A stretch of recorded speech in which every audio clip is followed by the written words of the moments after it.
꿈꾸는 그리스도인의 생각 나누기. 목이 말라요. 저희 집에는 예전에 베란다에 화초가 식물원처럼 가득했습니다.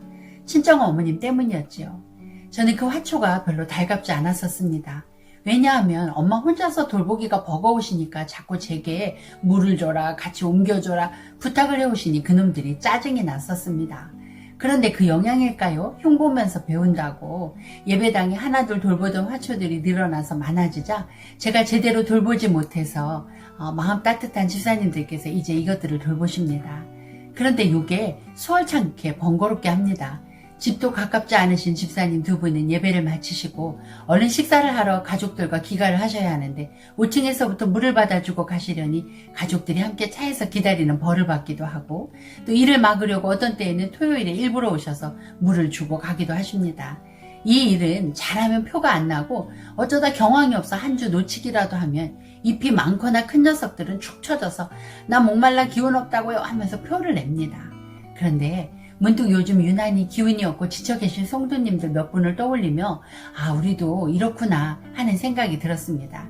우리에게 예배는 생수를 내 영혼에 공급하는 일과도 같다고 생각합니다. 이 물이 꾸준히 제때에 맞춰 공급되어지면 그저 당연히 여겨지고 때로는 온도가 내 마음에 안 들기도 해서 별 감흥이 없을 때라도 이 꾸준한 공급은 주께서 나를 향하여 세팅해 놓으신 안전장치인 것 같습니다. 우리나라는 한국전쟁 휴전 당시인 1953년 기준 1인당 그 국민소득이 67달러로 세계 순위 109위였습니다. 1955년 82달러 정도의 최극빈 국가로서 정말 전근대적인 농경국가였었는데 69년에는 239달러를 기록합니다.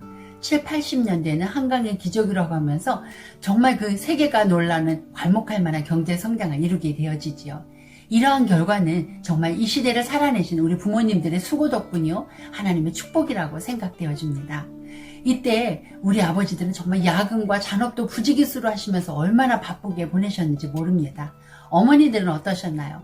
맞벌이를 하지 않는 분이라도 아이 하나당 도시락 3개씩 싸시면서 그때는 가전제품들이 그렇게 많이 보급되지 않았을 때라서 가사일로 저녁 늦게까지 분주하게 애쓰셨던 것들이 생각납니다.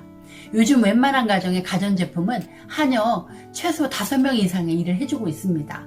그런데 그 바빴던 시대에 우리 크리스찬들은 주일과 수요일 등 공예배는 물론 금요일 기도회는 밤을 새워서 드리고 또 산기도까지 그랬던 것들이 생각납니다. 심지어 내 교회가 아니라 동네에 부흥회가 열리면 몇 날을 그 교회 가서 다 같이 집회에 참석하곤 하였지요. 시간도 없고 물질도 없었지만 예배를 향한 열심은 정말 충만이었습니다. 이때 교회들은 영적인 부흥을 이뤘고 성도 개인은 놀라운 하나님의 임재의 영적 체험들로 고단한 삶도 넉넉히 이기고 소망 가운데 살았지요. 요즘 어느 교회를 막론하고 성도들이 힘을 잃어가고 있습니다. 조금씩 상황에 따라서 양보하던 우리의 예배가 이제 선택이 되어가고 받으시는 분의 요구가 아니라 드리는 내 상황에 맞추고 드리는 횟수가 줄어들며 이제 주일에 한 번 내 영이 죽지 않을 만큼만 근근히 유지하고 있습니다. 내 영이 고사되어 가는 줄도 모르고 하나님의 말씀에 맞추지 않고 내 환경에 맞춥니다. 화초가 건강하려면 일정한 시간 간격으로 꾸준히 물을 공급해 주어야 하듯이 바쁘다고 금주는 안 주고 다음 주에 2배 아니 3배를 준다면 건강하게 그가 자라나지 않지요. 시편과 전도서에서 말씀하시는 때를 따라 주시는 은혜를 우리 예수님도 취하셔서 경건의 습관을 가지시고 이를 사람들의 인정과 요구에 양보하지 않으셨듯이 우리도 거룩한 습관인 예배를 향한 열심을 회복해서 이를 사람들의 박수나 환경에 양보하지 않고 주님을 따라야 하겠습니다. 코로나 시대에 우리의 예배가 세상을 넘어뜨림이 아니라 예배 자리를 회복하는 것이 우리의 영이 날마다 푸르러서 오히려 치열하고 오만하여 아니 고단하여 경쟁과 미움에 열기에 지친 세상 사람들을 향해서 쉴 수 있는 어깨 그늘과 열매를 나눠주고 향기를 나눠주며 전해져서 그들을 살리는 방법이 될 것입니다. 바빠서 기도해야 하듯이 지치고 너무 바빠서 예배를 드립니다.